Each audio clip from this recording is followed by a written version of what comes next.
अगर अल्लाह के अलावा किसी और की इबादत करना हराम है तो फिर मज़ारें क्यों बन रही हैं, फिर दरगाहें क्यों बन रही हैं? उत्तराखंड में देखते देखते पूरे जंगल के जंगल मजार दरगाहें कहां से बन गई। और आपकी जानकारी के लिए बता दूं, अरब में एक भी मजार नहीं है,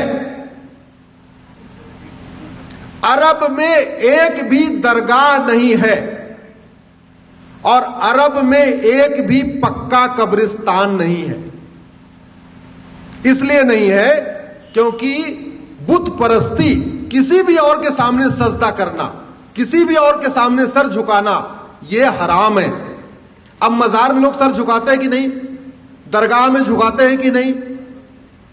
तो सब सवाल यह बनता है, जो कुरान अरब में है वही कुरान उत्तराखंड में है, वही कुरान हिमाचल में है, तो वहां अगर मजार हराम है तो भारत में हलाल कैसे हो गई?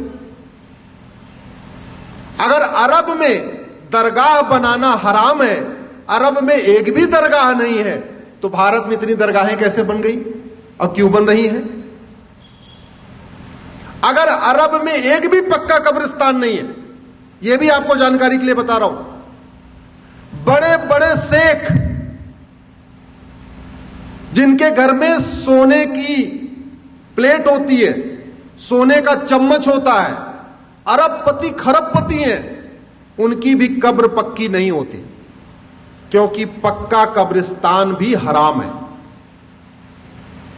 अब सवाल यह बनता है, कुरान वही, हदीस वही, अगर अरब में पक्का कब्रिस्तान हराम है तो भारत में वो जायज कैसे हो गया?